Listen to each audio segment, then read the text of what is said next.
وما ارسلناک الا رحمۃ للعالمین صدق اللہ العظیم الصلاۃ والسلام علیک یا رسول اللہ وعلی آلک و اصحابک یا سیدی یا حبیب اللہ۔ حمد و ثنا کے بعد عزت و تکریم کے لائق تشریف فرما مقتدر علماء معزز محتشم حاضرین، السلام علیکم ورحمۃ اللہ۔ چند باتیں آپ کے گوش گزار کر کے گفتگو سمیٹ لوں گا۔ دعا ہے اللہ حق بیان کرنے کی توفیق عطا فرمائے، قابل عمل باتوں پر ہم سب کو عمل کر کے زندگی کی راہوں کو درست کرنے کی توفیق عطا فرمائے۔ تیرے آستاں سے پہلے کوئی آستاں نہیں تھا، وہ زمیں تھا میں کہ جس کا کوئی آسمان نہیں تھا، نہ خرد کی روشنی تھی نہ جنوں کی آگہی تھی، تیری رہبری سے پہلے یہ جہاں جہاں نہیں تھا، حضور کی جلوہ گری سے پہلے پوری دنیا میں اندھیرے تھے۔ حضرت عیسیٰ علیہ السلام کے بعد 571 سال کا ایک طویل زمانہ بیت چکا تھا، اخلاقی قدریں زوال پذیر تھیں، حضرت انسان اپنے خالق و مالک کو بھول چکا تھا۔ وہ کیا سید سلیم گیلانی نے کہا تھا، زیست یخبستہ تھی تاریک نہا خانوں میں، ایک کرن پھوٹی اجالا ہوا ایوانوں میں، زہر آلود فضائیں تھی نمو سے یاری، آپ آئے تو بہار آ گئی ویرانوں میں، کس نے اللہ سے ٹوٹا ہوا رشتہ جوڑا، ان سا محسن نہ فرشتوں میں نہ انسانوں میں۔ پوری دنیا میں اندھیرے تھے، آقا تشریف لاتے ہیں اور مکہ کے گٹا ٹوپ اندھیروں میں توحید کا چراغ جلا دیتے ہیں۔ پھر اتنے اجالے انوار اترے کہ جو لوگ در در پہ دھکے کھا رہے تھے، آقا کی صدائے دل نواز نے انہیں کھینچ کے ایک خدا کے آگے جھکنا سکھا دیا۔ میرے نبی صلی اللہ علیہ وسلم کار نبوت کی ذمہ داریاں سر انجام دینے کے لیے میدان عمل میں ہیں۔ قولوا لا الہ الا اللہ تفلحوا کی صدا جزیرہ عرب میں گونج اٹھتی ہے۔ تو جس شخص کو سب سے پہلے ایمان نصیب ہوا، ایمان لانے میں جو سبقت اختیار کرتے ہیں، بہت بڑا نام ہے۔ وہ اس امت کا پہلا صوفی بھی ہے، صحابی بھی ہے، وہ راست رو بھی ہے، وہ راست گو بھی ہے، وہ معاملات دنیا کو سلجھانے کا ڈھب اور سلیقہ بھی جانتے ہیں۔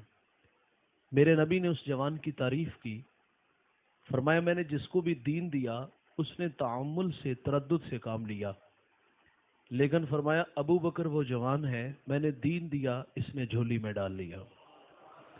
حضور آتے ہیں تو ہر طرف اجالے انوار کرم کی برکھا برستی ہے۔ وہ معاشرہ جس کی میں نے اجمالن سی تصویر آپ کے سامنے رکھی، میرے کریم آقا صلی اللہ علیہ وسلم نے وہاں آ کر کے رشتوں کی قدریں بحال کی۔ ماں، بہن، بیٹی، بیوی، یہ کتنے مقدس رشتے ہیں۔ ان رشتوں کے ساتھ ان لوگوں کے رویے کتنے تلخ تھے، آئیے میں عرض کرتا ہوں۔ بیٹی رحمت ہے، بیٹی باپ کے جنازے کی رونق ہے،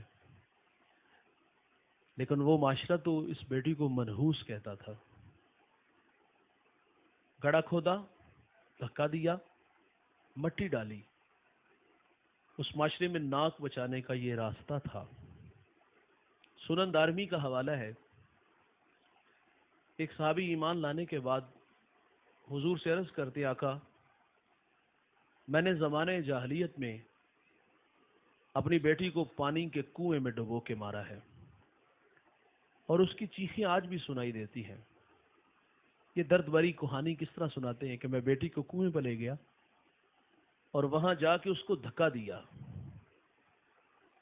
اور وہ غوطہ کھا کے اوپر آئی، اس نے میری طرف دیکھا اور مجھے دیکھ کے کہتی یا اباتا ہو، ہائے میرے ابا مجھے بچا لے۔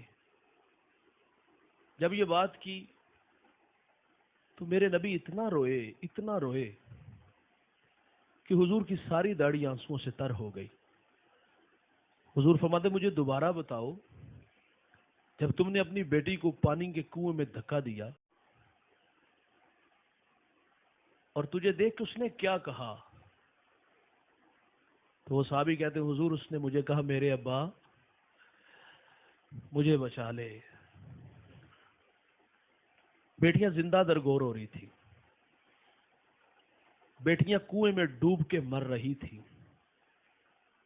بیٹیاں منحوس تھی، باپ کی ناک خاک آلود ہوتی جس کے ہاں بیٹی ہوتی، تو حضور نے آ کے بیٹی کا وقار بلند کیا، فرمایا میری بیٹی فاطمہ میرے جگر کا ٹکڑا ہے۔ حضور سے بیٹی ملنے آتی تو حضور اٹھ کے استقبال کرتے، جس جگہ خود بیٹھتے وہاں ساتھ بیٹی فاطمہ کو بٹھاتے۔ امت کو تعلیم دی کھانے کو گھر کچھ لاؤ، پہلے بیٹی کو دو پھر بیٹے کو دو۔ حضور سفر کے لیے تشریف لے جاتے تو سب سے آخر پر فاطمہ تو زہرا کو ملتے، اور جب سفر سے واپس تشریف لاتے تو سب سے پہلے فاطمہ تو زہرا کو ملتے۔ ایک صحابی ایمان لائے، ساسا بن ناجی المجاشی، عرب کا بہت بڑا نام، بہت بڑا شاعر۔ ایمان لانے کے بعد عرض کرتے آقا میں نے زمانہ جاہلیت میں بہت ساری بچیوں کو زندہ درگور ہونے سے بچایا ہے، ان کے ظالم باپوں کو فدیہ دے کے، گابن اونٹنیاں دے کے۔ شاعر کا دل گداز ہوتا ہے، شاعر تو شاخ سے پھول بھی نہیں توڑتے۔ تو کہا یہ عمل جہالت کے زمانے کا ہے، کیا اس عمل کی جزا اللہ مجھے دے گا؟ تو میرے نبی فرماتے اللہ نے تجھے جزا دے دی ہے۔ عرض کی حضور وہ کیسے؟ فرمایا اللہ نے دولت ایمان سے مالا مال نہیں کر دیا۔ بعض کا جہالت کے زمانے کا اچھا عمل بندے کی ہدایت کا سبب بن جاتا ہے۔ تو بیٹی کو عزت میرے نبی نے آ کے عطا فرمائی۔ یہاں ایک جملہ عرض کروں گا، وہ ساگر نے کہا تھا کہ کون کہتا ہے کہ ظلمات نے دم توڑ دیا ہے؟ ہم لوگ پھر اندھیروں میں چلے گئے یار۔ حضور بیٹی کو عزت دیتے ہیں، بیٹی کو رحمت کہا، اور آج بھی اس معظم معاشرے میں ہم نے کچھ خاندان، کچھ لوگ ایسے دیکھے ہیں جس کے ہاں زیادہ بیٹیاں ہوں تو اس کی معاشرے میں عزت بنسبت دوسری عورت جو لڑکے جنم دیتی ہے اس کی کم ہوتی ہے۔ یہ میاں والی کا واقعہ ہم ابھی تک نہیں بھولے۔ وہ 5 دن کی تھی یا 4 دن کی تھی، اس کے سفاک باپ نے اپنے ہی ہاتھوں سے گولیوں سے اڑا دیا اسے۔ کیا جرم کہ وہ بیٹی تھی۔ مجھے فیصلہ آباد سے ایک بڑھیا نے گال کی مولانا دعا کرے اللہ میری بیٹی کو بیٹا دے۔ میں نے کہا ماں جی اولاد نہیں ہے؟ مجھے کہتی جی 4 بیٹیاں۔ میں نے کہا بیٹیاں رحمت ہے؟ تو کہتی سسرال والوں نے دھمکی دی ہوئی ہے، اس بار بیٹا نہ ہوا تو اس کو اپنے گھر میں رکھنا۔ بہت ساری عورتوں کو طلاق اس وجہ سے بھی ہوئی ہے کہ اس کے ہاں زیادہ لڑکیاں ہوتی ہیں۔ میری شادی ہوئی تو میں نے اللہ سے ایک دعا مانگی تھی، یا اللہ مجھے پہلی بیٹی عطا کرنا۔ اللہ نے مجھے پہلی بیٹی عطا کی۔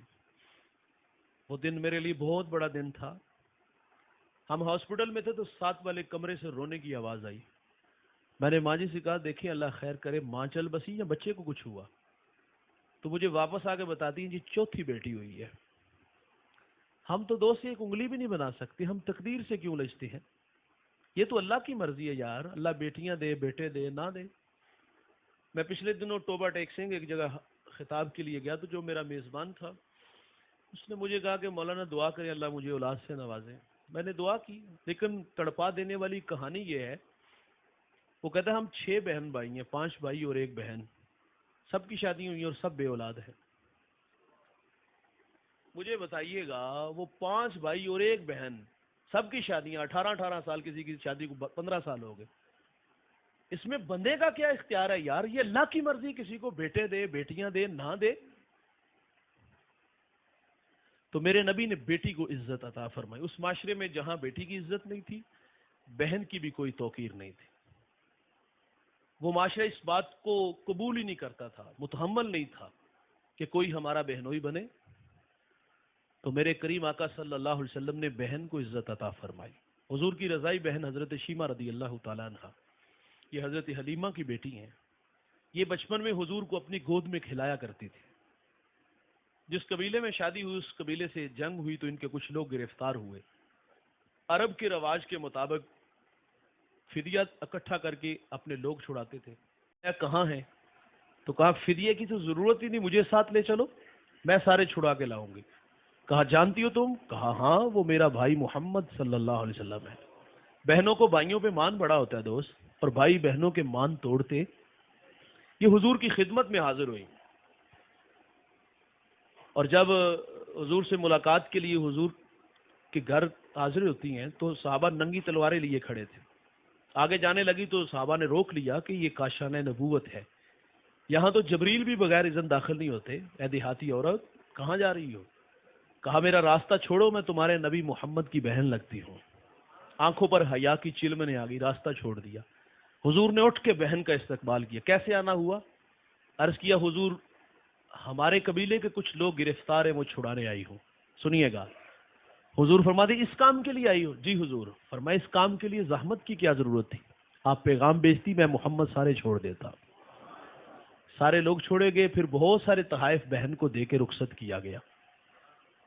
بہنیں جب بھائیوں کے پاس آتی تو بھائی بہنوں کو خالی ہاتھ نہیں موڑتے، اور بہنوں کی جولیاں بھرنا یہ محمد عربی کی سنت ہے۔